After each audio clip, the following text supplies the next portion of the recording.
শ্রীমদ্ ভগবদ গীতা এটি এমন একটি ধর্মগ্রন্থ যা মানুষকে সঠিক পথে চলতে শেখায়। সংসার জ্বালায় মানুষ যখন দিশাহারা হয়ে পড়ে, ঠিক তখনই গীতা পাঠ বা গীতার বাণী শ্রবণ করলে মানসিক শান্তি লাভ করা যায়, জীবনে শান্তি লাভ করা যায়।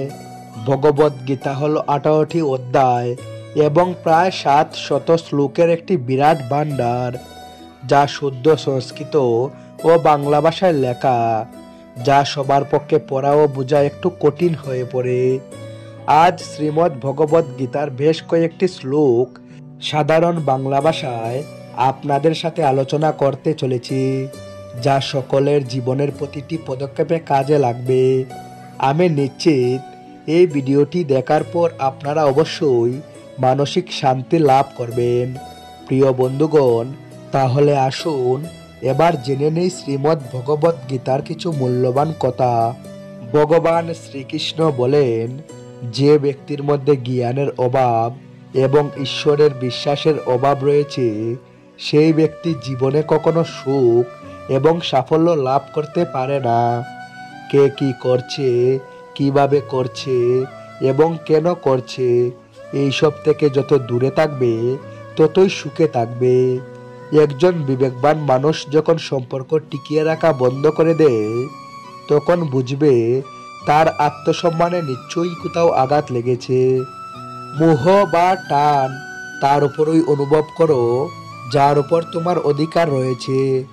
যার উপর তোমার অধিকার নেই তার উপর মোহ বা টান অনুভব করাই উচিত নয়। যারা অন্যের কষ্ট বুঝে, যাদের মধ্যে মমতা আছে এবং যারা হৃদয় থেকে শুদ্ধ, তাদের আর জন্ম নিতে হয় না। তোমার কর্মই তোমার আসল পরিচয়, না হলে তো একই নামে হাজারো মানুষ থাকতে পারে। যা হওয়ার থাকে তা হয়েই থাকে, আর যা হওয়ার নয় তা কখনোই হয় না। এই দৃঢ়তা যাদের মনে থাকে, তারা কখনো দুশ্চিন্তা করে না। কর্ম এমন একটি ফসল যা একজন ব্যক্তিকে যে কোনো পরিস্থিতিতে কাটতেই হয়। তাই সর্বদা ভালো বীজ বপন করুন, যাতে ফসলটাও ভালো হয়। আমরা নিজেরা নিজেদেরকে যতটা বদলাতে পারি, আর কেউ আমাদের সেভাবে বদলাতে পারে না। অন্য কেউ আপনার ব্যাপারে কি ভাবছে সেটা গুরুত্বপূর্ণ নয়। গুরুত্বপূর্ণ তো হলো সেটা যেটা আপনি আপনার ব্যাপারে ভাবেন। কারোর ব্যাপারে শুধুমাত্র অনুমান করেই তার ভুল ধরা উচিত নয়। আপনি হয়তো জানেনও না যে তার জীবনে কি প্রতিবন্ধকতা চলছে। শ্রীকৃষ্ণ বলেন, আপনার কষ্ট পাওয়ার দোষ কখনো নিজের দণ্ডকে দেবে না। নিজের মনকে বুঝুন। আপনার মনকে পরিবর্তন করলেই সমস্ত দুঃখ কেটে যাবে। আমরা যখন কোনো কাজ ভগবানের নামে করে থাকি, তখন ভগবানের শক্তি আমাদের সাহায্য করে, আর আমাদের সাফল্য লাভ নিশ্চিত হয়ে যায়।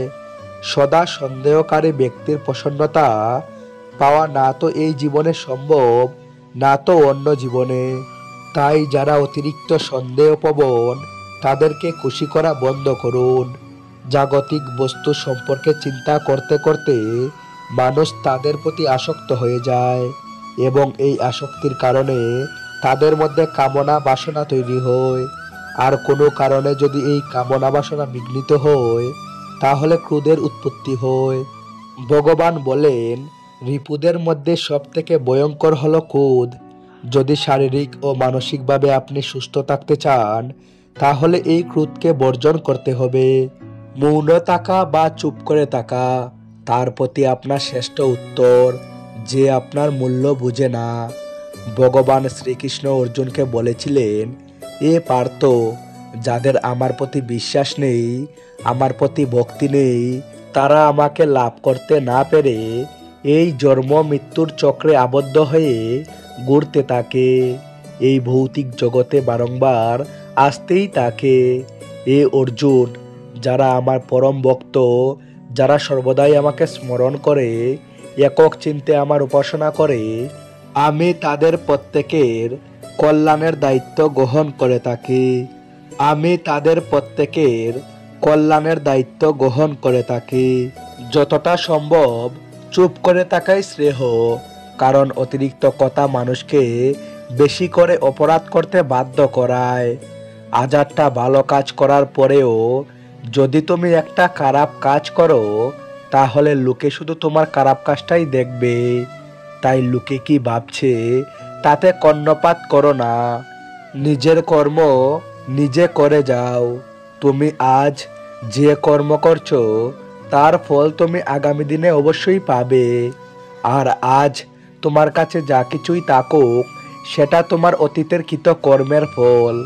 ভগবান বলেন, তোমার অতীতকে পরিবর্তন করার ক্ষমতা তো আমার নেই, কিন্তু তুমি যদি চাও তাহলে তোমার বর্তমানের কর্মের দ্বারা আমি তোমার ভবিষ্যৎকে অবশ্যই পরিবর্তন করতে পারি। এ পার্থ, আমি কারোর ভাগ্য তৈরি করি না, সবাই তাদের ভাগ্য নিজেরাই তৈরি করে। ভালো কর্ম সেটা নয় যার ফলাফল সব সময় ভালো হয়। ভালো কর্ম তো হলো সেটা যার উদ্দেশ্য কখনো খারাপ হয় না। আর ভালো উদ্দেশ্য নিয়ে করা কাজ কখনো বৃথা যায় না। কোনো একটি কাজ করার আগে আমাদের অবশ্যই চিন্তা করা উচিত, কিন্তু এতটাও চিন্তা করা উচিত নয় যাতে কাজটাই খারাপ হয়ে যায়। কারণ প্রয়োজনের থেকে বেশি চিন্তা দুশ্চিন্তায় পরিণত হয়। আমরা যখন কোনো কাজ ভগবানের নামে করে থাকি, তখন ভগবানের শক্তি আমাদের সাহায্য করে। আপনার পরিস্থিতি পরম আত্মাকে সঁপে দিন, কারণ যতটা পরিশ্রম আপনি সারা জীবনে করে উঠতে পারবেন, পরমাত্মা চাইলে তা এক মুহূর্তে করে দিতে পারেন। যে মানুষকে ভগবান পছন্দ করেন, যাকে তিনি নিজের একজন বিশেষ বলে মনে করেন, তাকে তিনি বারবার ব্যর্থ করেন, তার জীবনে সব সময় নানা রকমের বাধা দিয়ে থাকেন। যদি আপনি বারবার হেরে যান, তাহলে এটা একটা সংকেত ভগবান আপনাকে আরো এগিয়ে নিয়ে যেতে চান। পৃথিবীতে এরকম অনেক মানুষ আছেন যাদের আপনি যতই সম্মান দেন বা ভালোবাসুন, বিনিময়ে সে আপনাকে আঘাতই দেবে। কারণ লোকের স্বভাব আপনারা কখনো বদলাতে পারবেন না। তো বন্ধুরা, আজকের ভিডিওতে এতটুকুই। আবারও দেখা হবে নতুন আরেকটি ভিডিওতে।